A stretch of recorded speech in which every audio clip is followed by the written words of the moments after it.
ये एक ऐसा टार्डिग्रेड है जिसके अंदर हजारों वायरस मौजूद है। अगर इसे थोड़ा सा भी छू लिया तो हजारों जानलेवा बीमारियां हो जाएंगी। बाकी लोग तो इसे देखकर ही दूर भाग जाते हैं, लेकिन जैसे ही मेरी नजर इस पर पड़ी मेरी आंखें चमक उठी और फिर सबके हैरान चेहरों के सामने मैंने एक ही घूंट में उस टार्डिग्रेड को निगल लिया। आस पास के लोग मुझसे पूछने लगे कि क्या मैं पागल हूँ। उन्हें डर था कि इसे खाने के बाद मैं 3 डेज भी जिंदा नहीं बचूंगा, लेकिन मैं बस एक ठंडी मुस्कान के साथ चुप रहा, क्योंकि कुछ ही घंटों में बीमारी म्यूटेशन इवेंट शुरू होने वाला था। उसके बाद अनगिनत मॉन्स्टर पूरे ब्लू स्टार पर हमला कर देंगे। आम इंसानों के पास इन मॉन्स्टर से लड़ने की कोई ताकत नहीं होगी, लेकिन जो लोग पहले से किसी बीमारी से जूझ रहे थे वो तुरंत ताकतवर बन जाएंगे। शरीर में जितनी ज्यादा और गंभीर बीमारियां होंगी, अवेकनिंग के बाद ताकत उतनी ही खतरनाक होगी। जैसे कुछ लोगों को पिंक आई की बीमारी थी, अवेकनिंग के बाद उनकी आंखों से डिस्ट्रक्टिव लेजर निकलने लगे। वो सीधे होमलैंडर की तरह बन गए, जो किसी के सामने नहीं झुकते। लियू शी ग्रुप की लियू रुआन पहले से ही एक बेहद रेयर जेनेटिक बीमारी से पीड़ित थी। उसके पिता लियू काइलोंग ने पूरी दुनिया छान मारी, लेकिन उसका इलाज नहीं मिला। लेकिन किसे पता था कि ये बीमारी उसके लिए एक वरदान बन जाएगी। जैसे ही म्यूटेशन शुरू हुआ, लियू रुआन ने लेजेंडरी सेंट ऑफ डिजास्टर के रूप में अवेकनिंग की। उसकी कल्टीवेशन स्पीड आम अवेकन लोगों से हंड्रेड्स ऑफ टाइम्स तेज थी और मैं आगे चलकर यान डेमन एम्परर बना, जिसका गुस्सा सब पर भारी पड़ता था। अपनी पिछली जिंदगी में खराब सेहत की वजह से मैं समाज के सबसे निचले हिस्से में, और आखिर में मुझे लियू शी ग्रुप ने पकड़ लिया। मुझे एक माइन में काम पर लगा दिया गया, जहाँ काम करते करते मेरी मौत हो गई। लेकिन किस्मत से भगवान ने मुझे रिबर्थ का एक और मौका दिया। मैंने अपने फोन में कैलेंडर देखा। बीमारी म्यूटेशन इवेंट शुरू होने में अभी 1 मंथ बचा था। अब मेरे पास खुद को तैयार करने और अलग अलग वायरस कलेक्ट करने का पूरा टाइम था। लियू रुआन, तुम्हारी लियू शी ग्रुप ने पिछली जिंदगी में मुझसे जानवरों की तरह काम कराया था। इस लाइफ में पासा पलटने वाला है, लेकिन वायरस कलेक्ट करना इतना आसान भी नहीं था। मुझे सबसे पहले कुछ कैश का इंतजाम करना था। मैंने तुरंत एक लोन कंपनी को फोन किया और अपने उस घर को गिरवी रख दिया, जिसे मैंने बड़ी मुश्किल से खरीदा था। लोन कंपनी से मुझे 800,000 कैश मिल गया। आखिरकार वो रेयर वायरस सस्ते तो नहीं मिलने वाले थे। तभी मुझे अपनी पिछली जिंदगी का वो अमीर आदमी याद आया जिसने टार्डिग्रेड बॉडी को अवेकन किया था। उसने एक ऑक्शन से वायरस वाला टार्डिग्रेड खरीदा था। वो ऑक्शन हाउस ज्यादा दूर नहीं था, इसलिए मैंने तुरंत एक टैक्सी ली और वहां पहुंच गया। लेकिन फ्रंट डेस्क पर मुझे रोक दिया गया। वहां एंट्री के लिए कम से कम 1 मिलियन की जरूरत थी। मेरे पास कोई रास्ता नहीं था। मैं एक कोने में छुपा और ऑनलाइन हंड्रेड्स ऑफ थाउजेंड्स का लोन ले लिया। रास्ता थोड़ा मुश्किल जरूर था, लेकिन आखिरकार मैं ऑक्शन हाउस के अंदर पहुंच गया और उस अमीर आदमी ने, जिसने टार्डिग्रेड खरीदा था, मेरे साथ कई राउंड तक बोली लगाई। आखिर में मैंने 1 मिलियन देकर वो डील पक्की कर ली। जब वो टार्डिग्रेड मेरे हाथ में आया तो मेरा दिल तेजी से धड़कने लगा। मुझे पता था कि पिछली जिंदगी में मैंने टार्डिग्रेड बॉडी के स्पिरिचुअल सोर्स को अवेकन किया था। इस तथाकथित अमर शरीर के पास न केवल बहुत ज्यादा डिफेंस पावर होती है, बल्कि चोट लगने पर ये बहुत जल्दी रिकवर भी हो जाती है। ये दोनों खूबियां किसी भी दुश्मन को खत्म करने के लिए काफी थी। लेकिन सिर्फ एक टार्डिग्रेड बॉडी काफी नहीं थी। मुझे और भी वायरस चाहिए थे। मैं अभी ये सोच ही रहा था कि तभी मेरा फोन बज उठा। मैंने स्क्रीन देखी। वो मेरी गर्लफ्रेंड किन सिसी का कॉल था। उसका नाम देखते ही मेरे अंदर गुस्सा भड़क उठा। पिछली जिंदगी में किन सिसी को कैंसर हुआ था। मैंने अपना सारा पैसा और ताकत उसकी देखभाल में लगा दी थी, लेकिन मैंने कभी नहीं सोचा था कि म्यूटेशन के बाद कैंसर की वजह से उसकी ताकत आसमान छूने लगेगी। उसी दिन उसने मुझसे ब्रेकअप कर लिया और बाद में वही मुझे लियू शी ग्रुप की माइन में छोड़कर आई थी, जहां काम करते करते मेरी जान चली गई। लेकिन इस बार म्यूटेशन इवेंट शुरू होने के बाद मैं अपना एक एक हिसाब बराबर करूंगा। फोन काटने के बाद मैं जैसे ही ऑक्शन हाउस से बाहर निकलने वाला था, तभी एक मिडिल एज्ड आदमी ने मेरा रास्ता रोक लिया। उसने अपना नाम चांग शो बताया, जो टार्डिग्रेड का सेलर था। उसने मुझसे पूछा कि मैंने इस टार्डिग्रेड के लिए इतने पैसे क्यों खर्च किए। ये सुनकर मुझे थोड़ा शक हुआ। मैंने सावधानी से पूछा, इससे तुम्हें क्या मतलब? चांग शो ने कहा, डरो मत, मैं यहाँ तुम्हारे साथ एक डील करने आया हूँ। मैं डैक्सिया में स्थित एक ब्रिटिश बायोलॉजिकल रिसर्च बेस में काम करता हूँ। हम वहाँ से कई रेयर वायरस के सैंपल्स ला सकते हैं। अगर तुम्हें भी ऐसे वायरस चाहिए तो तुम मुझसे कांटेक्ट कर सकते। एक सैंपल की कीमत 500,000 होगी। ये सुनकर मैं मन ही मन बहुत खुश हुआ। ये तो वही बात हो गई कि प्यासे को कुआं मिल गया। बस इस वायरस की कीमत थोड़ी ज्यादा थी। चांग शो ने जब देखा कि मैं चुप हूँ तो उसे लगा कि प्राइस बहुत ज्यादा है। उसने तुरंत कहा 300,000 भी हो सकता है। मुझे समझ आ गया कि ये उसकी आखिरी लिमिट थी। मैंने पूछा, तुम्हारे बेस पर कितने तरह के वायरस हैं? उसने बताया, लगभग 100 के करीब। मैंने कहा, मुझे हर एक की एक कॉपी चाहिए, क्या तुम ला सकते हो? उसने जवाब दिया, कोई बड़ी बात नहीं है, मेरे पास इसके तरीके हैं, बस तुम्हें आधा डिपॉजिट पहले देना हो। मैंने कहा, ठीक है, और फिर मैंने उसे वीचेट पर ऐड कर लिया। लेकिन उसके जाने के बाद मेरी टेंशन फिर बढ़ गई। इतने सारे वायरस के लिए मुझे कम से कम 30 मिलियन की जरूरत थी। सिर्फ लोन लेकर इतना बड़ा अमाउंट जुटाना नामुमकिन था। तभी मुझे अचानक एक बात याद आई। पिछली जिंदगी में जब मैं माइन में था, मैंने सुना था कि लियू शी ग्रुप पागलों की तरह Tian Shan snow lotus collect करके उन्हें नष्ट कर रहा था। क्या तियान शान स्नो लोटस से लियू रुयान को कोई खतरा था, या फिर म्यूटेशन से पहले तियान शान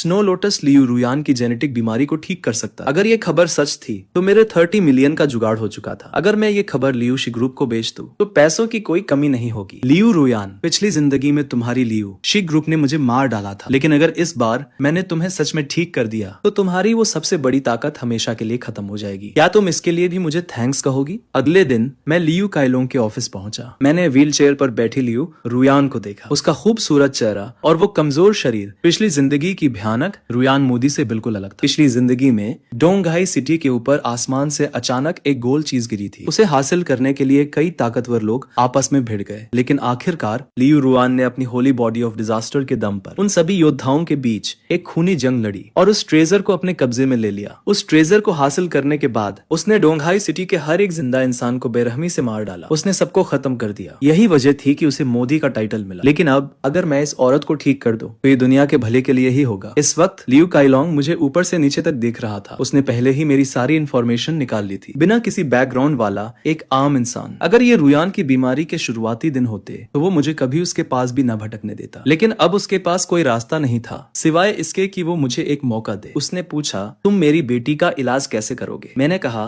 मिस्टर लियू, अगर मेरा तरीका काम कर गया तो आपको मुझे वो 100 मिलियन का इनाम देना होगा। उसने जवाब दिया, मेरे पास पैसों की कोई कमी नहीं है, लेकिन मुझे डर है कि तुम इसे लेने के लायक भी हो या नहीं। मैंने कहा, आपकी बेटी की बीमारी का इलाज तियानशान स्नो लोटस से हो सकता है। उसने हैरान होकर पूछा, क्या सच में? तियानशान स्नो लोटस की बात सुनकर हालांकि लियो काइलोंग थोड़ा कंफ्यूज था, फिर भी उसने अपने सेक्रेटरी से इसे तुरंत तैयार करने को कहा। जब तक दवा उबल रही थी मैं सामने बैठी रुयान को ध्यान से देख रहा। मैंने कभी नहीं सोचा था कि पिछली जिंदगी की वो खूंखार रुयान अवेकनिंग से पहले इतनी शांत और मासूम दिखती थी। लियू काइलोंग को मेरा इस तरह उसकी बेटी को देखना पसंद नहीं आ रहा। उसके अंदर गुस्सा बढ़ने लगा। उसने मन ही मन सोचा, अगर इस तियानशान स्नो लोटस ने काम नहीं किया तो मैं तुम्हें जिंदा नहीं छोड़ूंगा। ठीक उसी वक्त सेक्रेटरी तियानशान स्नो लोटस लेकर कमरे में आया। जैसे ही लियू रुयान ने वो दवा पी, उसका वो दाहिना हाथ जो काफी समय से पूरी तरह बेजान था अचानक थोड़ा सा हिलने लगा। ये देखकर लियू काइलोंग की आंखें फटी की फटी रह गई। ये तो चमत्कार था। मुझे उम्मीद नहीं थी कि ये सच में काम कर जाएगा। मिस्टर लियू, चूंकि मेरा ट्रीटमेंट मेथड असरदार रहा है तो मिस्टर लियू काइलोंग, क्या मैं वो 100 मिलियन युआन ले सकता हूँ? मैं यह जरूर करूंगा। मिस्टर झो के कार्ड में 100 मिलियन ट्रांसफर कर दो। Okay chairman. पास खड़ी लियू रुयान ने भी मेरे प्रति अपना शुक्रिया जताया। ये सुनकर मैं मन ही मन मुस्कुराया। जब मौका आएगा तब शायद तुम मुझे मारना चाहोगे। और तभी मेरे मोबाइल पर एक मैसेज आता है, 100 मिलियन मेरे अकाउंट में क्रेडिट हो चुके थे। अपना बैंक बैलेंस देखकर मेरी खुशी का ठिकाना नहीं रहा। मैंने उनसे कहा कि मुझे कुछ जरूरी काम है। मैं तुरंत वहां से मुड़ा और लियू काइलोंग के ऑफिस से बाहर निकल गया। ठीक 1 आवर बाद एक हाई एंड होटल में मैंने चांग शो के सामने 10 मिलियन का डिपॉजिट रख दिया। फिर मैंने उसका वर्क सर्टिफिकेट चेक किया, ये कंफर्म करने के लिए कि वो सच में एक एक्सपेरिमेंटर ही था। मैंने उससे कहा कि मैं तुम्हें 2 डेज का टाइम देता हूँ, उसके बाद मैं पूरा पेमेंट कर दूंगा और तुम मुझे यही माल डिलीवर कर दे। मैंने उससे ये भी कहा कि वो उन 100 वायरसों को एक ही टेस्ट ट्यूब में डाल दे। आखिर वायरस कोई मजाक नहीं होते। अगर उन्हें निगलने के बाद बीमारी म्यूटेशन इवेंट शुरू होने से पहले ही मौत हो गई तो सब कुछ वेस्ट हो जाएगा। चांग शो मेरी ये बात सुनकर थोड़ा कंफ्यूज था, लेकिन फिर भी वो तुरंत राजी हो गया। उसके लिए जब तक पैसा मिल रहा था उसे इस बात से कोई फर्क नहीं पड़ता था कि कस्टमर उसका क्या करे। चांग शो को अलविदा कहने के बाद मेरा दिल जोरों से धड़कने लगा। इन वायरसों और आने वाले बीमारी म्यूटेशन इवेंट के साथ मैं चाहे कुछ भी हो जाए एक बेहद ताकतवर इंसान बन सकता हूँ। लेकिन मैं इतने से ही सेटिस्फाइड नहीं था। आखिरकार पिछली जिंदगी में लियू रुआन जैसी ताकतवर हस्ती भी मेरे सामने कुछ नहीं थी। मेरे पास 100 से ज्यादा वायरस है, पर दुनिया पर राज करने के लिए ये काफी नहीं है। अब जब मेरा रिबर्थ हो चुका है तो या तो मैं कुछ नहीं करूंगा या फिर दुनिया का सबसे ताकतवर इंसान बनकर दिखाऊंगा, वरना इतने बड़े मौके को गंवाना एक बहुत बड़ा वेस्ट होगा। कुछ देर सोचने के बाद मैंने कुछ न्यूक्लियर वेस्ट वाटर हासिल करने का फैसला किया। वो चीज बेहद जहरीली होती है और शायद उसका कुछ जादुई असर देखने को मिले। 2 डेज पलक झपकते ही बीत गए। पिछले कुछ दिनों में मैंने न सिर्फ कुछ इंडस्ट्रियल वेस्ट वाटर इकट्ठा किया बल्कि ऑनलाइन काफी पैसे खर्च कर चोरी छिपे मंगाया गया न्यूक्लियर वेस्ट वाटर भी खरीद लिया। अब मुझे बस उन 100 वायरसों के आने का इंतजार था। मैं अभी ये सोच ही रहा था कि चांग शो का कॉल आया। 2 आवर्स बाद चांग शो वादे के मुताबिक उसी होटल में आ गया। उसने बहुत ही सावधानी से अपनी जेब से एक बॉक्स निकाला। उसने कहा, तुम्हारी रिक्वेस्ट के मुताबिक मैंने हमारे रिसर्च बेस के सभी 105 म्यूटेटेड वायरसों को इसमें डाल दिया है और इस यूएसबी में इन सभी 105 वायरसों की पूरी डिटेल्स है। इसे संभाल कर रखना। अगर ये खो गई तो मुझे ये दोबारा कहीं से नहीं मिलेगी। मैंने उस यूएसबी फ्लैश ड्राइव को पूरी तरह इग्नोर किया और सीधे बॉक्स में रखी टेस्ट ट्यूब को देखने लगा। मैंने देखा कि उसके अंदर हल्के नीले रंग का लिक्विड था। वो देखने में बिल्कुल भी खतरनाक नहीं लग रहा, लेकिन असल में इसकी एक बूंद भी किसी को सीधे आसमान स्थान पर पहुंचा सकती थी। चांग शो ने देखा कि मैं काफी देर से बिना कुछ बोले बस उस टेस्ट ट्यूब को घूर रहा हूँ। वो खुद को रोक नहीं पाया और उसने 2 बार खासा, देखो मैं पहले ही साफ साफ बता दूं, तुमने ही मुझसे इन सभी वायरसों को एक साथ मिलाने के लिए कहा था, इसलिए इसे ले जाने के बाद मैं इस बात की कोई गारंटी नहीं दे सकता कि इसके अंदर के वायरस ठीक सलामत रहेंगे या नहीं। मैंने उसकी बकवास पर ध्यान नहीं दिया और सावधानी से उस बॉक्स को फिर से सील कर दिया। फिर मैंने उससे कहा कि हमारी डील पूरी हो चुकी है और मैं तेजी से कमरे से बाहर निकल गया। मेरे जाने के बाद चांग शो ने देखा कि टेबल पर रखी वो यूएसबी फ्लैश ड्राइव अभी भी वहीं पड़ी थी। वो थोड़ा हैरान तो हुआ, लेकिन अब जब उसे पैसे मिल चुके थे तो वो फालतू के पचड़ों में नहीं पड़ना चाहता था। उसने पैसे उठाए और होटल से चला गया। इस तरह आम दिन बहुत तेजी से बीतने लगे। पिछले कुछ दिनों में मैंने बचे हुए कई मिलियन युआन को अलग अलग हाई एंड जगहों पर ऐशो आराम में उड़ा दिया। इसके साथ ही मैंने कई बेहद जरूरी वायरस भी इकट्ठे कर लिए थे। इस वक्त मेरी स्टोरेज अलमारी पूरी तरह से भर चुकी थी। मैं अभी सांपों और बिच्छुओं जैसी कुछ और जहरीली चीजें हासिल करने के बारे में सोच ही रहा था कि तभी टीवी पर एक ब्रेकिंग न्यूज फ्लैश हुई। एक अर्जेंट ब्रेकिंग न्यूज ठीक 10 मिनट्स पहले। देश एच में नदी पर बना एक पुल अचानक ढह गया। इसमें भारी नुकसान की आशंका है। हालांकि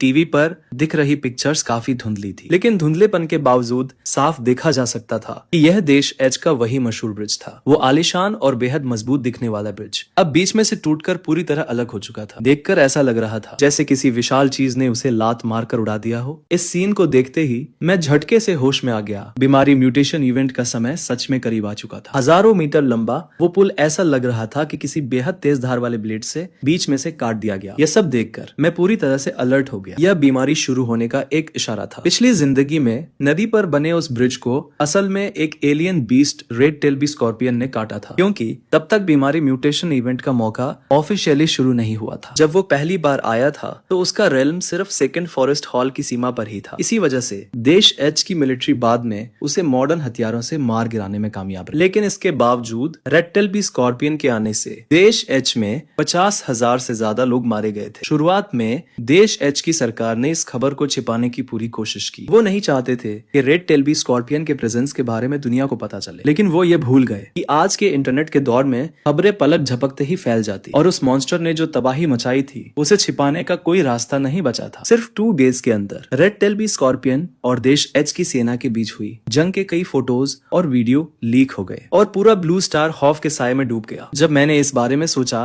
तो मेरा खून खौलने लगा। ऐसा लगता है कि मेरी तैयारियां बेकार नहीं जाएंगी। इस जिंदगी में मैं पिछली लाइफ की पूरी कहानी को पलट दूं और इस दुनिया का सबसे ताकतवर इंसान बनकर दिखाऊंगा। 1 वीक बाद एक अजीब सी एनर्जी वेव पूरे ब्लू स्टार पर फैल गई और उसी पल हर किसी के दिमाग में एक आवाज गूंजी, बीमारी म्यूटेशन इवेंट का रास्ता खुलने वाला था। बीमारी म्यूटेशन इवेंट का रास्ता खुलने वाला है। क्या तुमने भी वो आवाज सुनी जो कह रही थी कि बीमारी म्यूटेशन इवेंट शुरू होने वाला है? इसका मतलब सिर्फ मैं ही अकेला नहीं था जिसने इसे सुना। मुझे लगा कि यह मेरा कोई वहम था। क्या यह कोई प्रैंक है? क्या सच में सभी इंसान इवॉल्व होने वाले हैं? क्या यह सच है? आवाज ने कहा था कि बीमारी जितनी गंभीर होगी इवोल्यूशन का लेवल उतना ही बड़ा होगा। मुझे कल ही लास्ट स्टेज के लंग कैंसर का पता चला है। क्या अब मेरे बचने की कोई उम्मीद है? लास्ट स्टेज के लंग कैंसर से बचने का कोई रास्ता नहीं है? तुम तो सीधे ऊपर जाने वाले हो। इंटरनेट पर चल रही इन बेतुकी बहसों को देखकर मेरा उनमें कोई इंटरेस्ट नहीं था। मैंने तुरंत उन सभी वायरसों को बाहर निकाला जिन्हें मैंने बड़ी मुश्किल से इकट्ठा किया था। मैं अभी सोच ही रहा था कि सबसे पहले कौन सी बोतल इस्तेमाल करूं कि तभी अचानक मेरा फोन बज उठा। क्या तुमने सुना? बीमारी म्यूटेशन इवेंट का रास्ता खुलने वाला है। भगवान सच में बहुत दयालु है। उन्हें पता है कि मेरी यानी चिन सिसी की जिंदगी इतनी जल्दी खत्म नहीं हो सकती। क्या मैं सही कह रही हूँ? अगर तुमने उस वक्त मुझे अपनी किडनी देने से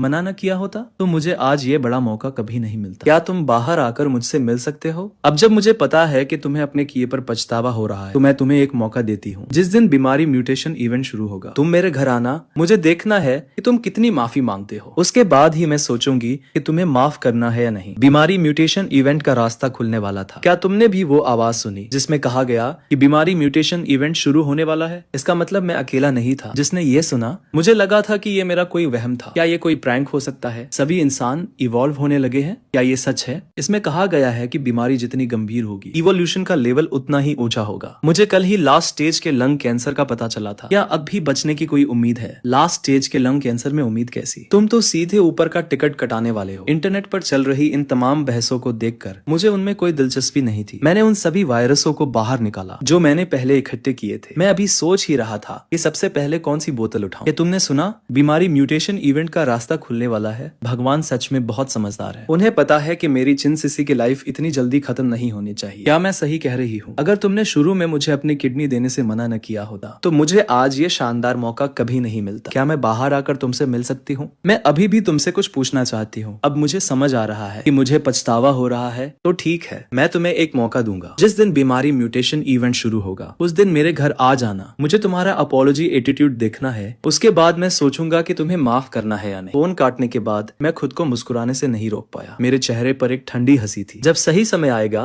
तब चिन सिसी तुम्हें पता चलेगा कि असली ताकत क्या होती है। वो कौन है जिसके सामने सबको झुकना पड़ता है। जहाँ एक तरफ चिन सिसी इस बात से बेहद खुश थी, वही दूसरी तरफ लियू रुयान इस वक्त गुस्से से पागल हो रही थी। यह बीमारी म्यूटेशन इवेंट अचानक कैसे शुरू हो सकता है? अभी तो मेरी बीमारी सिर्फ 40% ही ठीक हुई है। क्या इसका मतलब ये नहीं कि हमारी ताकत बहुत कम हो जाएगी? ये सब उस झोलुओ की वजह से हुआ है। मैं उसे जिंदा नहीं छोड़ूंगी, चिंता मत करो। ये झोलुओ सिर्फ एक नॉर्मल और हेल्दी इंसान है। जब बीमारी म्यूटेशन इवेंट शुरू होगा तो हमारे पास उससे निपटने के बहुत सारे तरीके होंगे। दूसरी तरफ मैं टेबल पर रखे वायरस को देख रहा था और गहरे विचारों में खोया हुआ था। एक महीने के बाद वायरस एक अलग ही लेवल पर म्यूटेट हो चुका। ट्यूब के अंदर का वो ब्लू लिक्विड अब पूरी तरह से ब्लैक हो चुका था और उस ब्लैक लिक्विड के अंदर कुछ अजीब सा तैरता हुआ साफ देखा जा सकता। इन 100 टाइप्स के म्यूटेटेड वायरस के अलावा मैंने कई तरह के छोटे बड़े खतरनाक टॉक्सिक सब्सटेंस भी कलेक्ट किए थे, लेकिन इन सब चीजों को पहले आपस में मिक्स करना होगा, वरना अगर पिछली बार जैसा ही कुछ हुआ तो मुझे डर है कि मैं 2.5 मिनट से ज्यादा सरवाइव नहीं कर पाऊं और समय के साथ मेरा खेल खत्म हो जाए। जल्द ही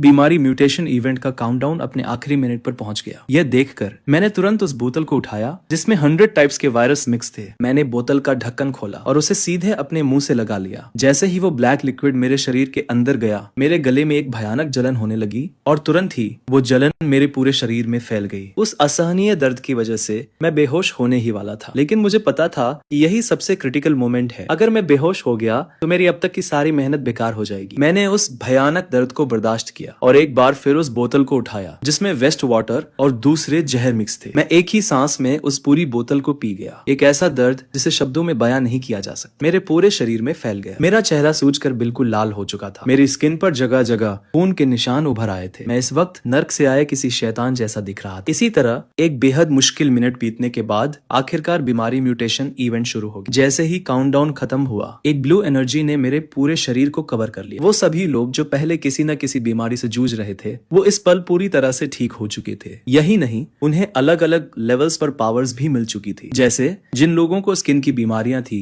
वो अब आग और पानी से पूरी तरह से सेफ थे, और जो लोग बचपन से चल नहीं सकते थे वो मजबूत होने के बाद ऊंची ऊंची बिल्डिंग्स के बीच आसानी से उड़ सकते थे। इस पल मुझे उस भयानक दर्द से आजादी मिल चुकी थी और तभी एक गोल्डन एनर्जी ने मेरे पूरे शरीर को घेर लिया। मेरी आंखों के सामने अनगिनत वायरस के नाम फ्लैश होने लगे और हर एक वायरस मुझे एक बेहद पावरफुल टैलेंट दे सकता। मैं इन टैलेंट्स को देखकर हैरान ही। तभी सिस्टम का बीप साउंड गूंजा। 138 टाइप्स के नेगेटिव स्टेट्स डिटेक्ट किए गए हैं। सभी डिजीज की कंडीशंस पूरी हो चुकी है। बधाई हो, आपको सोल टैलेंट मिला है 9 नीदर केओस बॉडी। ये देखते ही मैंने तुरंत ध्यान लगाना और कल्टीवेशन करना शुरू कर दिया। बहुत ही कम समय में मैं इनिशियल रेन के फर्स्ट लेवल से सीधे ट्रांसफॉर्मेशन रेन के 6th लेवल पर पहुंच गया। अपने शरीर के अंदर इस भयानक ताकत को महसूस करके मैं बेहद एक्साइटेड था। फिर मैं रूफ टॉप पर आया और अपने सामने फैले इस खूबसूरत शहर को देखने लगा। मैं खुद को रोक नहीं पाया। जब मैं पहली बार अवेकन हुआ था तो मैं सिर्फ इनिशियल रेन के 3rd लेवल पर था, लेकिन अब ट्रांसफॉर्मेशन रेन के 6th लेवल की ताकत के साथ मुझे लगता है कि पूरे ब्लू स्टार पर कोई भी मेरा मुकाबला नहीं कर सकता। तभी अचानक जमीन तेजी से हिलने लगी और कुछ ही दूरी पर एक जोरदार ब्लास्ट हुआ। इस सीन को देखकर मुझे अचानक कुछ याद आया। पिछली जिंदगी में ठीक इसी समय जियांगनान सिटी के आसमान में एक सिल्वर आर्मर एक्सियन दिखाई दिया था जो ट्रांसफॉर्मेशन के 1st लेवल पर था। वो सिल्वर आर्मर एक्सियन मुझे अच्छी तरह याद है। पिछली जिंदगी में जब उस सिल्वर आर्मर एक्सियन को मारा गया था तो उसका ड्रैगन हेलबर्ट एक सिल्वर जियाओ स्पीयर में बदल गया था जो बेहद पावरफुल था। वैसे भी मेरे पास अभी कोई वेपन नहीं है, तो आज मेरा काम तुमसे ही बनेगा। दूसरी तरफ उस सिल्वर आर्मर एक्सियन के ठीक नीचे वहां भारी तादाद में पुलिस वाले जमा हो चुके थे, लेकिन उनके मॉडर्न वेपन्स उस सिल्वर आर्मर एक्सियन के सामने सिर्फ खुजली करने के बराबर। उनसे उस मॉन्स्टर को कोई नुकसान तो नहीं हुआ, बल्कि वो और ज्यादा गुस्से में आ गया जब किसी को समझ नहीं आ रहा था कि क्या किया जाए। तभी उनमें से एक पुलिस वाले ने आसमान की तरफ इशारा करते हुए चिल्लाया, जल्दी ऊपर देखो। और हाँ, इस क्रिटिकल मोमेंट पर सही समय पर पहुंचने वाला इंसान मैं ही था। जैसे ही उस सिल्वर आर्मर एक्सियन की नजर मुझ पर पड़ी, उसकी आंखों में एक अजीब सा गुस्सा चमक उठा। उसने तुरंत मेरे ऊपर एक थंडर बॉल को देखकर मैंने अपने हाथ पीछे कर लिए। मेरा बचने का कोई इरादा नहीं था। जैसे ही वो थंडर बॉल मुझसे टकराया, वहाँ एक भयानक धमाका हुआ और चारों तरफ तबाही मचाने वाला थंडर फील्ड बन गया। सिल्वर आर्मर एक्सियन ने इस सीन को देखा और उसकी आंखों में एक जीत की चमक आ गई। लेकिन जैसे ही उसे लगा कि मैं मर चुका हूँ, वैसे ही मैं उसके सामने बिना किसी खरोंच के खड़ा हो गया। तुम्हारा ये थंडर मेरा कुछ नहीं बिगाड़ सकता। ये देखकर वो सिल्वर आर्मर एक्सियन पूरी तरह से शॉक में रह गया। अब चुपचाप यही रुको और मेरा नया वेपन बन जाओ। मैंने तुरंत अपनी स्पिरिचुअल एनर्जी को इकट्ठा किया और उसकी तरफ एक जोरदार वार किया। अगले ही पल उस सिल्वर आर्मर एक्सियन के साइज का एक बहुत बड़ा पाल्म प्रिंट हवा में बना और पलक झपकते ही वो सीधे जाकर उस सिल्वर आर्मर एक्सियन के शरीर से टकरा गया। उस एक ही वार से वो सिल्वर आर्मर एक्सियन सीधे जमीन पर आ गिरा। उसका विशाल शरीर सीधे स्कूल के प्लेग्राउंड से टकराया, जिससे वहां एक बहुत बड़ा गड्ढा बन गया। इस सीन को देखकर वहां खड़े सभी लोग दंग रह गए। उन्हें यकीन नहीं हो रहा था कि कोई इंसान ऐसा भी कर सकता है। इस वक्त गड्ढे में गिरा वो सिल्वर आर्मर एक्सियन फिर से खड़े होकर मुकाबला करने की कोशिश कर रहा था, लेकिन मैं उसे कोई मौका क्यों देता। मैं सीधे हवा में उड़कर उसके ऊपर गया और उसे ऊपर से ही जकड़ लिया। जैसे ही मैंने अपनी पूरी ताकत लगाई, वो सिल्वर आर्मर एक्सियन एक शानदार स्पीयर में बदल गया। अपना नया वेपन हासिल करने के बाद मैं तुरंत अपने अपार्टमेंट वापस आ गया। अब मुझे जल्द से जल्द इस सिल्वर जियाओ स्पीयर को रिफाइन करना था, क्योंकि बहुत जल्द जियांगनान सिटी में नानशान सीक्रेट रिल्म खुलने वाला था। मुझे याद है कि मेरी पिछली जिंदगी में इस सीक्रेट रिल्म से अनगिनत खजाने निकले थे और उनमें सबसे कीमती था innate treasure 9 Yong bagua plate. जिसने भी पिछली जिंदगी में इस 9 योंग बागुआ प्लेट को हासिल किया था, दुनिया उसे गुआ जिया तियानजुन के नाम से जानती थी। इस ट्रेजर को पाने से पहले वो इनिशियल रिल्म का एक मामूली सा रुकी था, लेकिन इस सबसे पावरफुल डिफेंसिव ट्रेजर को पाने के बाद मेरी ताकत एकदम से आसमान छूने लगी थी। इस 9 यांग बागुआ प्लेट की मदद से मैं अकेले ही 5 फॉरबिडन रियल्म बीस्ट किंग्स के कंबाइंड अटैक को झेलने में कामयाब रहा था। और इस म्यूटेशन इवेंट के शुरू होने के बाद हेवन की मर्जी से कल्टीवेशन के 5 रियल्म्स तय किए गए थे, जो थे initial realm, spirit transformation realm, divine realm, soul transformation realm और फॉरबिडन रियल्म। मुझे जल्द से जल्द अपनी ताकत बढ़ानी होगी ताकि मैं उस 9 योंग बागुआ प्लेट को हासिल कर सकूं। जैसे ही मैंने अपनी स्पिरिचुअल एनर्जी को उस सिल्वर जियाओ स्पीयर के अंदर भेजा, उसके अंदर बची हुई मॉन्स्टर की बची हुई एनर्जी तुरंत नष्ट हो गई और जल्द ही मैंने सक्सेसफुली उस सिल्वर जियाओ स्पीयर को रिफाइन कर लिया। मैंने उस सिल्वर जियाओ स्पीयर को संभाल कर अपने पास रख लिया, खिड़की से बाहर छलांग लगाई और कुछ ही देर में चिन सिसी के घर पहुंच गया। चिन सिसी ने जब मुझे वहां देखा तो वो हैरान रह गई। उसे उम्मीद नहीं थी कि मैं इतना बड़ा कदम उठाने की हिम्मत करूंगा। उसने तुरंत मेरे ऊपर हमला कर दिया, लेकिन मैंने बस अपना हाथ थोड़ा सा उठाया और उसके वार को आसानी से ब्लॉक कर दिया। इस बात ने चिन सिसी को शॉक में डाल दिया। उसने कभी नहीं सोचा था कि मेरे अंदर उसका सामना करने की ताकत हो। चिन सिसी, क्या तुम्हें सच में लगता है कि तुम बहुत स्ट्रॉन्ग हो? क्या तुम्हें लगता है कि तुम इनिशियल रियल्म और स्पिरिट ट्रांसफॉर्मेशन रियल्म में बहुत स्ट्रॉन्ग हो? इम्पॉसिबल, ये इम्पॉसिबल है। तुम स्पिरिट ट्रांसफॉर्मेशन रियल्म में कैसे हो सकते? तुम एक अवेकंड कैसे हो सकते? मैंने उससे फालतू की बातें नहीं, मैंने सीधे अपने सिल्वर जियाओ स्पीयर को समन किया और एक ही झटके में उसे उसके सीने के पार कर दिया। और इसी के साथ दूसरी तरफ लियू रुयान की बीमारी भी काफी हद तक ठीक हो चुकी थी, लेकिन उसने फिर भी होली बॉडी ऑफ डिजास्टर को अवेकन कर लिया था। हालांकि अब उसकी ताकत पिछली जिंदगी के मुकाबले 10वें हिस्से के बराबर भी नहीं बची थी। पर जो भी हो, होली बॉडी ऑफ डिजास्टर आखिर टॉप टैलेंट्स में से एक है। भले ही कल्टीवेशन की स्पीड बहुत कम हो गई थी, पर उसे मरे हुए लोगों को जिंदा करने की एक स्किल मिल गई थी। बस अफसोस इस बात का था कि ये स्किल अधूरी थी। सिर्फ एक बार यूज करने के बाद ये पूरी तरह गायब हो जाएगी। कमीने झोल वो, अगर उसकी वजह से ऐसा नहीं हुआ होता तो मेरी होली बॉडी ऑफ डिजास्टर इतनी कमजोर क्यों होती? क्या तुमने झो लुओ का पता लगाया? हमारे लोग उस जगह को नहीं ढूंढ पा रहे हैं जहां वो पहले रहता था। उसने वो घर बहुत पहले ही मॉर्टगेज कर दिया था। अब वो जियांगनान सिटी में है भी या नहीं, ये कहना मुश्किल है। ये कैसे हो सकता है? क्या उसे शुरू से पता था कि बीमारी का दौर आने वाला है? मुझे उसे हर हाल में पकड़ना होगा। मैं उसे इस दुनिया में आने पर पछताने के लिए मजबूर कर दूंगा। तभी एक सब ऑर्डिनेट भागता हुआ आया और चिल्लाया, हमें झो लुओ मिल गया है। फिर उसने कंप्यूटर चालू किया और मेरा एक वीडियो प्ले किया। वीडियो में मैंने बस अपना हाथ उठाया और हवा में एक बहुत बड़ा पाम प्रिंट दिखाई देने लगा। वो सीधे उस ड्रैगन की बॉडी पर जाकर लगा। वो विशाल ड्रैगन जो देखने में बहुत भयानक लग रहा था, सिर्फ मेरे एक वार से सीधे जमीन में धंस गया। ये सीन देखकर लियू रुयान शॉक में आ गई। लियू केलोंग भी चिल्ला उठा, ये सच में झो लुओ है? वो इतना ज्यादा ताकतवर कैसे हो सकता है? इस बंदे को पक्का बहुत पहले से कुछ पता था, वरना एक मामूली इंसान अचानक इतना ताकतवर कैसे हो सकता है? अब हमारा प्लान बदलेगा। हमें उसे खुश रखना होगा और सही मौके का इंतजार करना होगा। लियू केलोंग ने कहा। उन्हें एक आइडिया मिल चुका था। जो भी हो, वो अंदर ही अंदर थोड़ा एक्साइटेड था। लियू रुआन को यह सुनकर थोड़ा बुरा लगा, लेकिन उसके पास कोई और रास्ता नहीं था। उसने तुरंत अपनी जिद छोड़ दी। वो झो लुओ का कॉन्टैक्ट नंबर ढूंढने के लिए तैयार हो गई। मैं खुद उससे मिलने जाऊँ। अगले दिन मैं जैसे ही बाहर निकला, मेरे फोन पे वाइब्रेशन हुआ। मैंने फोन देखा तो पता चला कि ये लियू ग्रुप से कॉल था। मेरा नाम झो लुओ है, बताइए क्या काम है? बहुत बढ़िया, आप सच में मिस्टर झो है। मेरा नाम लियू केलोंग है। मैं पिछले कुछ दिनों से आपको ढूंढ रहा था। आपने मेरी बेटी का जो इलाज किया, मैं उसका एहसान चुकाना चाहता हूँ। शुक्र है आप मिल गए। मिस्टर लियू, आप मेरा एहसान कैसे चुकाना चाहते हैं? जो लुओ जी,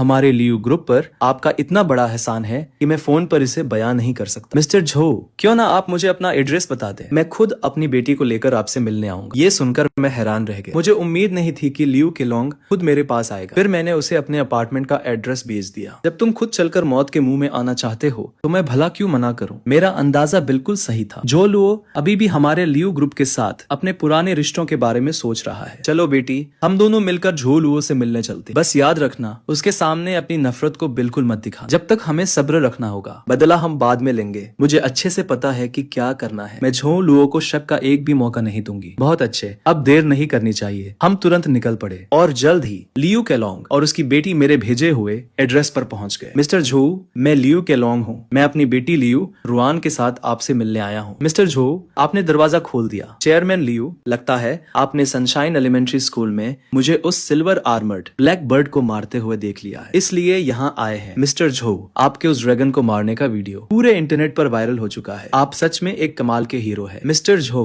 आपने रुयान की जान बचाई है। इन दिनों रुयान बस यही सोच रही थी कि आपका एहसान कैसे चुकाया जाए, लेकिन रुयान को लाख कोशिशों के बाद भी कोई रास्ता नहीं सूझा। इसलिए उसने फैसला किया कि वो खुद आपसे आकर पूछेगी। आपको क्या लगता है रुयान को आपका एहसान कैसे चुकाना चाहिए? रुयान आपको खुश करने के लिए अपनी तरफ से पूरी कोशिश करेगी। जैसे कि उम्मीद थी, डेमन एम्परर यान से यही उम्मीद की जा सकती थी। वो अपने मकसद को पूरा करने के लिए किसी भी हद तक जा सकती है। अगर मैं एक रिबॉर्न प्लेयर नहीं होता तो क्या मैं सच में लियू रुआन के इस मासूम चेहरे के झांसे में आ जाता? वैसे जहाँ तक एहसान चुकाने की बात है, मुझे सच में तुमसे एक मदद चाहिए। रुआन इसे जरूर पूरा करेगी। चूंकि तुम इतनी सिंसियर हो तो मैं तुम्हें सीधे सीधे बता देता हूँ, मैं तुम्हारी जान लेना चाहता हूँ। और तभी मैंने अपने सिल्वर जियाओ स्पीयर को समन किया। लियू रुआन की हैरान आंखों के सामने मैंने एक ही झटके में उन दोनों को खत्म कर दिया। लियू रुआन, पिछली जिंदगी में तुम दोनों बाप बेटी ने अनगिनत मासूमों की जान ली थी। आज मैंने लोगों को इस मुसीबत से बचा लिया। लियू फैमिली का सफाया करने के बाद मैं अपार्टमेंट से निकलने के लिए तैयार था। बीमारी का यह दौर अभी बस शुरू ही हुआ था। बहुत से लोग अब भी इसे समझने की कोशिश कर रहे थे। मुझे इस बीच जल्द से जल्द अपनी ताकत को और बढ़ाना था, लेकिन मुझे इस बात का अंदाजा नहीं था कि मेरे जाने के कुछ ही देर बाद मरी हुई लियू रुआन की बॉडी से अचानक एक ब्लैक लाइट चमकने लगी। कुछ ही पलों में उसके सारे जख्म ठीक हो गए। लियू रुआन ने धीरे धीरे अपनी आंखें खोली। उसकी नजर सबसे पहले लियू केलोंग पर पड़ी, जो वहाँ बेजान पड़ा हुआ था। ये देखकर लियू रुआन बिल्कुल शॉक में आ गई। उसने कभी सपने में भी नहीं सोचा था कि उसका ऐसा अंजाम होगा। मैं लियू रुआन तुम्हें इस दुनिया से मिटाकर रहूंगी। एक हफ्ते बाद मेरी लगातार कोशिशों की वजह से मेरा रेल आखिरकार 6th level of zero transformation से 7th लेवल पर पहुंच गया। लेकिन इसके बावजूद मुझे लग रहा था कि मेरी कल्टीवेशन स्पीड बहुत धीमी है। भले ही मेरी 9 नीदर कैओस बॉडी की स्पिरिचुअल एनर्जी सोखने की स्पीड बहुत खतरनाक थी, पर मुझे ट्रांसफॉर्मेशन में मदद के लिए एक अच्छे ब्रीदिंग मेथड की जरूरत थी। मैं जैसे ही बाहर टहलने के लिए निकलने वाला था, अचानक आसमान के बादलों में एक बहुत बड़ी दरार दिखाई दी और उस दरार से सुनहरी रोशनी की अनगिनत किरणें बाहर आने लगी। वो सुनहरी रोशनी सीधे जियांगनान सिटी के किनान माउंटेन पर पड़ रही थी। ये देखते ही मेरा दिमाग तुरंत एक्टिव हो गया। क्या कोई सीक्रेट रेल्म खुलने वाला है? मैंने तुरंत अपने फोन पर हालिया खबरें चेक की। जब मैंने देखा कि चीजें मेरी पिछली जिंदगी से ज्यादा अलग नहीं है, तो मेरे चेहरे पर एक मुस्कान आ गई। ऐसा लगता है कि मेरे रीबर्थ से इस दुनिया का पैटर्न नहीं बदला है। मेरी पिछली जिंदगी की यादों के मुताबिक आज भी डाक्सिया में 5 बड़ी ताकतें एक्टिव थी। पहली, बैली ग्रुप, जिसका लीडर ब्लैक फेदर किंग था। दूसरी, आओदाओ स्टोरी फैमिली, जिसकी लीडर वुजांग इमोर्टल फिजिक वाली गु कियान हुआ थी। तीसरी, स्कल एंड बोन्स सोसाइटी, जिसके लीडर स्केलेटन मास्टर यांग तियानिंग थे। और चौथी, ऑफिशियल तौर पर बनी डॉक्सिया अलायंस। बस एक ही फर्क था कि इस बार यहाँ लियू ग्रुप नहीं था, बल्कि उसकी जगह जियांगनान शानजुआंग मौजूद था, जिसे पिछली जिंदगी में लियू ग्रुप ने अपने अंदर मिला लिया था। लेकिन अगर अभी की बात करें तो मेरी ताकत डॉक्सिया में सबसे बेहतरीन थी। ये कहना बिल्कुल भी गलत नहीं होगा कि मैं पूरे ब्लू स्टार पर सबसे ताकतवर था। फिर मैं किनान माउंटेन की तलहटी में पहुंच गया, पर मुझे उम्मीद नहीं थी कि यहाँ पहले से ही इतने सारे लोग जमा होंगे। मैं अभी ये सब देख ही रहा था कि तभी लोगों का एक बड़ा ग्रुप शान से वहाँ आता दिखाई दिया। उनका लीडर कोई और नहीं बल्कि बैली ग्रुप की लू यूएर थी। देखो, वो शायद ब्लैक फेदर किंग की बहन लू यूएर है ना? हाँ, वही है। मैंने सुना है कि ब्लैक फेदर किंग की ये अजीब बीमारी उनके खानदान में ही है। भले ही उसकी बहन की बीमारी ब्लैक फेदर किंग से थोड़ी कम है, पर फिर भी उसके पास उसकी 60% ताकत है। पिछली जिंदगी में कीनान माउंटेन के सीक्रेट रेल में बैली ग्रुप का कोई नामो निशान नहीं, पर लगता है लियो ग्रुप के खत्म होने की वजह से इस दुनिया की बीमारी ने टाइमलाइन में कुछ बदलाव कर दिए। और तभी मैंने अचानक देखा कि मेरे आसपास के सभी लोग पीछे हटने लगे। असल में बैली ग्रुप का कोई बंदा सीधे मेरी तरफ बढ़ लड़ रहा था। उनके एक सबऑर्डिनेट ने मुझे रास्ता रोकते हुए देखा तो वो मुझे वहां से हटाने के लिए आगे बढ़ा, लेकिन लू यूएर ने अपना हाथ उठाकर उसे रोक दिया। ये देखकर आसपास खड़े लोग आपस में कानाफूसी करने लगे। ये लड़का क्या कर रहा? सामने से बैली ग्रुप वाले आ रहे हैं, इसकी हिम्मत कैसे हुई उनके सामने खड़े रहने? बैली ग्रुप का रास्ता रोकने की जरूरत? ये लड़का तो गया काम से। आखिर ये किस फोर्सेस है? वो तो बस एक लोनार है। इस लड़के का ओरिजिन क्या है? मुझे उम्मीद नहीं थी कि ये इतना छोटा बच्चा होगा। मैंने बैली ग्रुप से पंगा लिया था, अब तो ये लड़का गया काम से, लेकिन लू यूएर ने मेरे खिलाफ कोई एक्शन नहीं लिया। उसने बस अपना हाथ हिलाया, वो दूसरी तरफ चली गई। ये देखकर वहां खड़े सभी लोग हैरान रह गए। लू यूएर ने सच में मुझे इतनी आसानी से जाने दिया। लेकिन तभी जब मैं वहां से निकलने वाला था, अचानक आसमान से एक फिगर उड़ता हुआ आया। वो एक स्विश के साथ लू यूएर के पास लैंड हुआ। ये रुआन यानफेंग था, जियांगान शानजुआंग का थर्ड यंग मास्टर। जियांगनान शानजुआंग से भी लोग आ रहे हैं। सिस्टर यूएर, आज आप यहाँ अकेली क्यों हैं? आपके भाई कहाँ हैं? मेरे भाई को कुछ दूसरे जरूरी काम देखने हैं, इसलिए सिर्फ मैं यहाँ आई हूँ। चलो अच्छा है, मेरी फैमिली ने मुझे यहाँ सिर्फ चेक करने के लिए भेजा। चिनान माउंटेन के क्या हालात है? अब हम दोनों हाथ मिला सकते हैं। सिस्टर यूएर, मैंने अभी अभी जो भी हुआ सब देखा। अगर इस लड़के की हिम्मत हुई आपका रास्ता रोकने की, तो क्यों न मैं इसे एक सबक सिखाऊं। मेरे भाई ने मुझे आने से पहले वार्न किया था। फालतू के पंगों से दूर रहना ही बेहतर है। इस मामले को यहीं छोड़ दो। आप फिक्र मत करो सिस्टर यूएर, मैंने कल ही इनिशियल रेलम के 6th लेवल पर ब्रेक थ्रू किया है। हालांकि मेरी ताकत आपके भाई जितनी नहीं है, लेकिन इस छोटे लड़के को सबक सिखाना मेरे लिए कोई बड़ी बात नहीं है। मुझे लगा था मुझे थोड़ी शांति मिलेगी, लेकिन आखिर में ये मुसीबत आ ही गई। जब जियांगनान शानजुआंग का यंग मास्टर रुआन खुद मौत को दावत दे रहा, तो मुझे उसे रास्ते से हटाने में कोई दिक्कत नहीं है। अगर मैं पीछे जाऊं और जियांगनान शानजुआंग को तबाह कर दूं, तो क्या ये इवेंट लाइन पिछली लाइफ से मैच नहीं करेगी? मैं भी क्या जीनियस हूँ। मैं तुम्हें एक मौका देता हूँ, अभी घुटनों पर बैठो और सिस्टर यूएर से माफी मांगो। मैं तुम्हारी जान बख्श दूंगा, वरना मुझे तुम्हें अभी सीधे ऊपर भेजने में कोई परवाह नहीं है। अब आएगा असली मजा। अभी कुछ देर पहले ये बिना हिले बैली ग्रुप का रास्ता रोक रहा था, अब पता चलेगा अगर ये घुटनों पर नहीं बैठा तो अपनी मौत का इंतजार करे। देखते हैं अब ये कैसे शो ऑफ करता है। रुआन यानफेंग ने आसपास के लोगों की बातें सुनी और उसके चेहरे पर एक हल्की सी मुस्कान आ गई। उसे यही इम्पैक्ट चाहिए था। अब जब बीमारी म्यूटेशन इवेंट का मौका आ चुका था, तो जियांगनान सिटी की सबसे बड़ी ताकत होने के नाते जियांगनान शानजुआंग को अपना दबदबा बनाना ही था, लेकिन उसे शो ऑफ करने का ज्यादा मौका नहीं मिला। मैंने तुरंत अपनी बटालियन गन समन की और हवा में ही उसे चीरते हुए वार कर दिया। ये देखकर वहां खड़े लोग बिल्कुल शॉक में आ गए। साइड में खड़ी लू यूएर तो और भी ज्यादा हैरान थी। उसे बिल्कुल उम्मीद नहीं थी कि मैं इतना ताकतवर हूँगा। मैं लगभग 7th लेवल के करीब था और वो तो ये भी नहीं देख पाई कि मैंने कब और कैसे अटैक किया। आखिर ये बंदा कौन है? इन फालतू की मक्खियों से पीछा छूटने के बाद मैं एक शांत कोने में गया और अकेला बैठ गया। इसी बीच लू यूएर अचानक मेरी तरफ बढ़ने लगी। तुम यहाँ क्यों आई हो? मैं यहाँ तुम्हें ही ढूंढने आई हूँ। अभी कुछ देर पहले मैंने जो भी बर्ताव किया वो गलत था। मैं यहाँ तुमसे माफी मांगने आई हूँ। ये लड़की इतनी सिंपल नहीं है। तुम मुझसे दोस्ती करना चाहती हो, तुम यहाँ से जाओ। लू यूएर वहाँ से चली जाती है। बैली ग्रुप की छोटी प्रिंसेस खुद उससे माफी मांगने आई। वो सच में बिल्कुल भी पोलाइट नहीं थी। अगर तुम भी उसकी तरह बिजी होते तो तुम भी ऐसा ही करते। तुम्हें ये सोचने की जरूरत नहीं है कि उन दोनों में से कौन ज्यादा ताकतवर है, वो खुद या लू यूएर का भाई ब्लैक फेदर किंग। जाहिर है वो ब्लैक फेदर किंग ही होगा। ब्लैक फेदर किंग को आज ग्रेट शिया के 5 सबसे ताकतवर लोगों में गिना जाता। भले ही इस लड़के का नाम कोई नहीं जानता, लेकिन अगर वो सच में इतना ताकतवर होता तो क्या वो अब तक फेमस नहीं हो चुका होता? मैंने उनके कंफ्यूजन को इग्नोर किया और साइड में खड़े वू किंग की तरफ देखा। वो साफ तौर पर अभी सिर्फ 2nd लेवल की ताकत पर पहुंचा है। तो फिर पिछली लाइफ में उसने 9 यांग बागुआ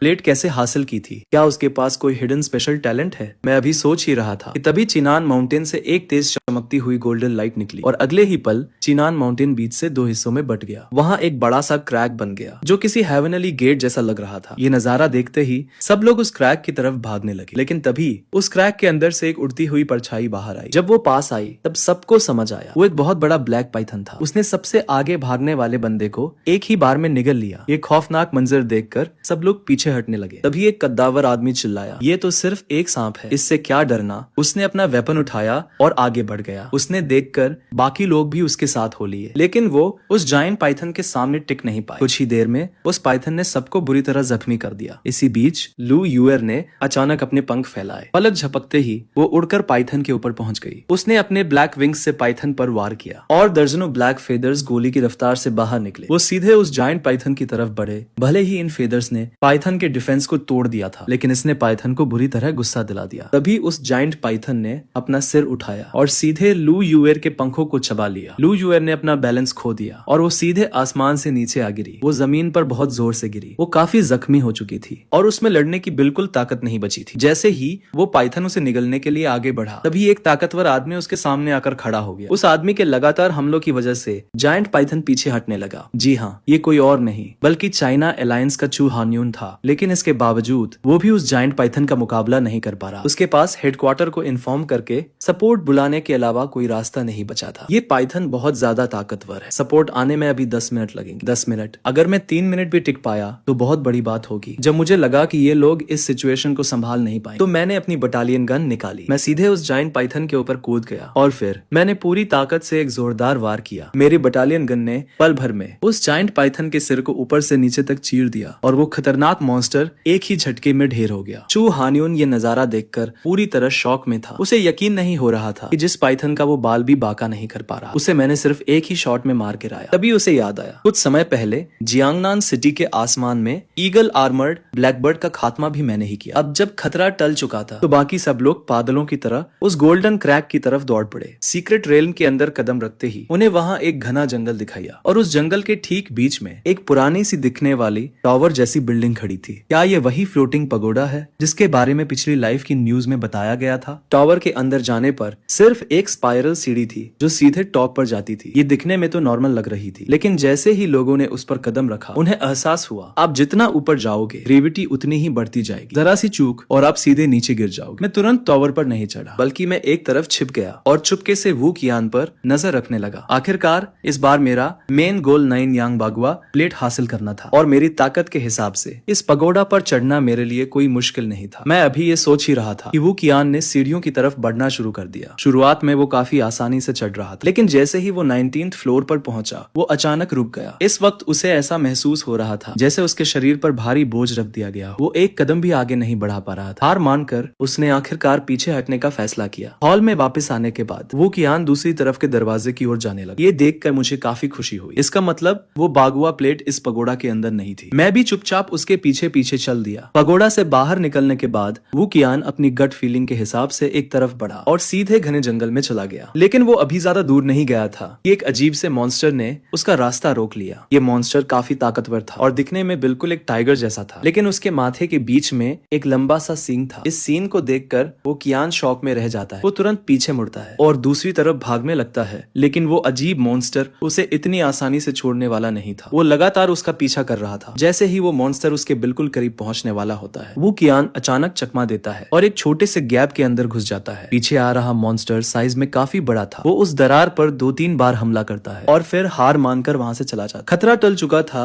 ये देखकर वो कियान गुफा की गहराई की तरफ बढ़ने लगता है। गुफा के अंदर बहुत अंधेरा था। एंट्रेंस से आ रही सूरज की कुछ किरणों के अलावा वहां रोशनी का कोई और सोर्स नहीं था। ध्यान से छानबीन करने के बाद उसे जल्द ही अंदर एक ट्रेजर मिलता है। गुफा की सबसे आखिरी दीवार के पास आधा मीटर ऊंचा एक स्टोन प्लेटफॉर्म था और उस प्लेटफॉर्म के ऊपर एक बागुआ प्लेट रखी हुई थी। ये देखकर वो कियान की खुशी का ठिकाना नहीं रहता, लेकिन जैसे ही वो उसे उठाने के लिए हाथ आगे बढ़ाता है अचानक एक हाथ आकर उसकी गर्दन पकड़ लेता है और अगले ही पल वो पूरी तरह बेहोश हो जाता है। सॉरी, ये बागुआ प्लेट अब हमारी है। मैं आगे बढ़ता हूँ और उस बागुआ प्लेट को अपने हाथ में ले लेता हूँ। जैसे ही मैं उस बागुआ प्लेट को टच करता हूँ धूल से ढकी वो प्लेट अचानक एक सुनहरी रोशनी से चमक उठती है। करीब 2.5 मिनट्स के बाद वो बागुआ प्लेट मुझे अपने ओनर के रूप में एक्सेप्ट कर लेती है। फिर मैं उसे ध्यान से देखने लगता। मुझे फील हो रहा था कि मेरा और उस बागुआ प्लेट का कोई गहरा कनेक्शन है, एक अजीब सा कनेक्शन। और तभी मैं उस बागुआ प्लेट को अपनी बॉडी के अंदर समाने देता हूँ। अब जब मुझे 9 यांग बागुआ प्लेट मिल चुकी थी तो अब टाइम था उस फ्लोटिंग पगोडा को ट्राई करने का। लेकिन जैसे ही मैं गुफा से बाहर पैर रखता हूँ वही टाइगर जैसा दिखने वाला मॉन्स्टर मेरी तरफ झपट पड़ता। ये देखकर मैं तुरंत अपनी 9 यांग बागुआ प्लेट को रिलीज करता हूँ ताकि देख सकूं कि इस मैजिक वेपन में कितना दम। तभी बागुआ प्लेट पर अचानक 8 कैरेक्टर्स चमकने लगते हैं, जैसे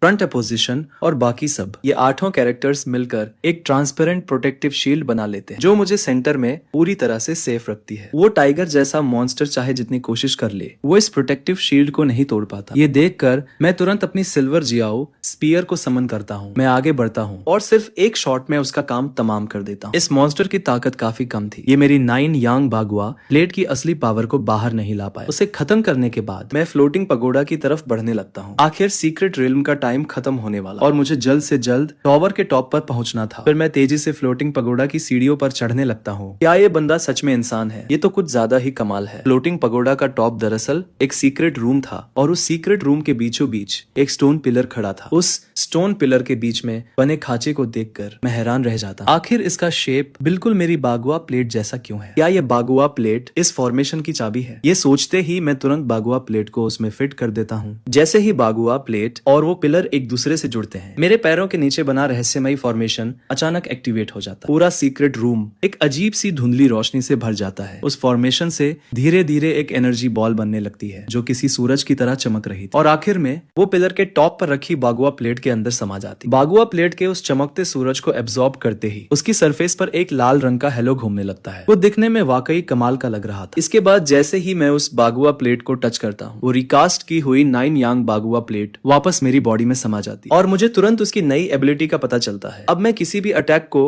वापस दुश्मन पर रिफ्लेक्ट कर सकता था। फ्लोटिंग पगोडा पर चढ़ने के बाद मैंने सोचा कि सीक्रेट रेल्म के बंद होने से पहले एक बार फिर से यहाँ की छानबीन की जाए, लेकिन काफी देर तक इधर उधर भटकने के बाद भी मुझे कोई काम की चीज नहीं मिली। मुझे लगा कि शायद अब इस सीक्रेट रेल्म में कोई और अपॉर्चुनिटी नहीं बची है। मैंने टाइम देखा, सीक्रेट रेल्म के बंद होने में अब 20 मिनट से भी कम का टाइम बचा था, इसलिए मैं बस एक कोने में बैठकर वेट करने लगा। कुछ ही देर में आसमान में अचानक एक सफेद रोशनी चमकती है और आसपास का पूरा माहौल डिस्टॉर्ट होने लगता है और अगले ही सेकंड सीक्रेट रेल्म के सभी प्लेयर्स को वापस बाहर टेलीपोर्ट कर दिया जाता है। इसी के साथ सीक्रेट रेल्म का यह सफर खत्म हो जाता है। किनान माउंटेन की तरफ जो लुओ, उसने हमारे सभी लोगों को मार डाला, वो तुम्हें भी जिंदा नहीं छोड़ेगा। विला मास्टर रुआन, मैंने आपसे पहले ही कहा था कि जियांगनान शानजुआंग में एक बहुत ही ताकतवर इंसान छिपा हुआ है। अगर आपने मेरी बात सुनी होती तो मिस्टर गुई इतनी आसानी से नहीं मरते, लेकिन अब बहुत देर हो चुकी है। यानफिंग मेरे तीनों बेटों में सेकंड सबसे टैलेंटेड था। झो लुओ ने उसका सब कुछ बर्बाद कर दिया। विला मास्टर रुआन, अब आप मेरी उन शर्तों के बारे में सोच सकते हैं जो मैंने पहले बताई थी। आप मेरी अधूरी डिजास्टर होली बॉडी को ठीक करने में मेरी मदद कीजिए और फिर हम दोनों मिलकर झो लुओ का नामो निशान मिटा देंगे।